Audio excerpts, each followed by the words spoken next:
Hi, it's Wendy Kaplan. Many of my clients recently have been working on creating their leadership brand.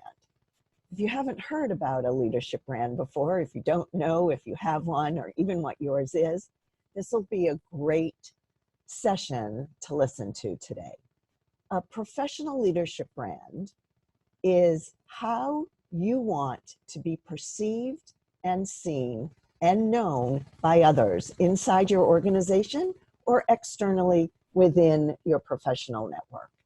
The clarity of your brand is especially helpful in positioning yourself with your key stakeholders inside your organization, especially your boss, your boss's boss, your peer group, maybe even the board of directors. Why would you care about positioning yourself? Well, first of all, if you don't navigate and steer your career, somebody else is going to do it for you. But more importantly, or as importantly, if you want to be thought of when opportunities come up, when you're not in the room, and you also want to spend more time doing what you love and what you're good at, having really good, strong clarity about your professional leadership brand and then articulating it strategically is really critically important.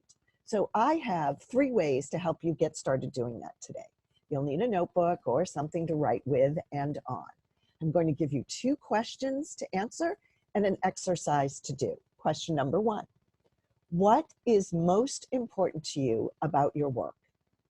So to help you think about this, when I asked this of a client the other day who's a mid-level VP level manager in his organization, he said to me, we're in a very technical type of business.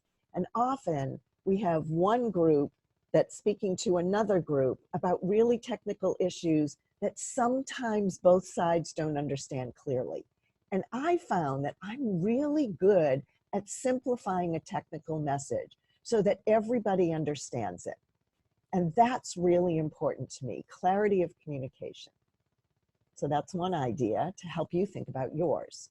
For myself, when I answer this question, what's most important to me about my work is helping other people unleash their potential and in order to create more powerful futures for themselves.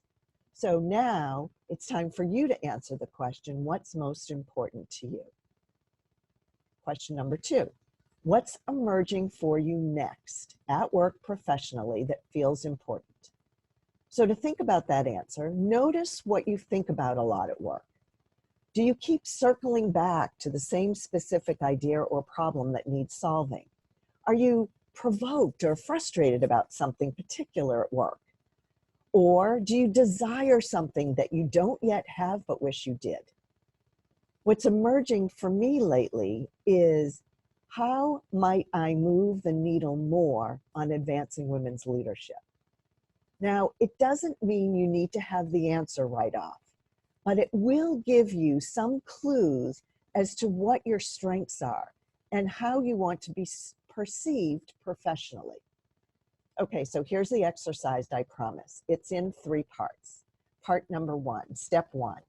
Make a list of 5 to 7 things you think that you're really good at and that you really enjoy doing at work.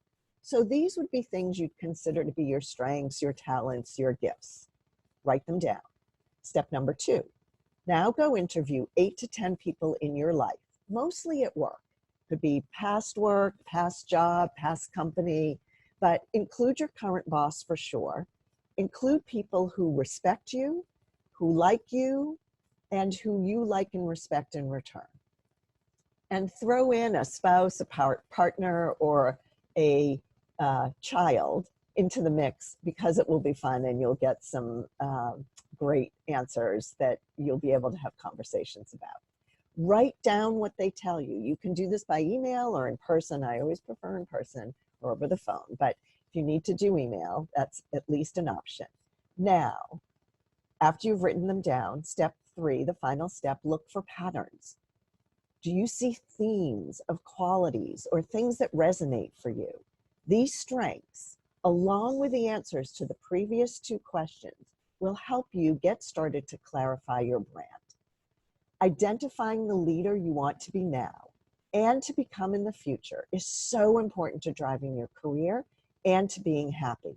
Because as I said earlier, if you don't do that, you can be certain someone else will try and do it for you. It's the end of the year from a budget perspective. Don't wait to hire yourself a coach. Don't wait to put yourself in a training program for leadership. And if you're a woman leader, now is the perfect time to use monies left over from this year's budget to attend our Women's Leadership Lab and create your next professional bold move. And if you're a man, this is the perfect time to send your emerging or top talent women. Just go to visionquestconsulting.com to learn more about it. I look forward to seeing you next time.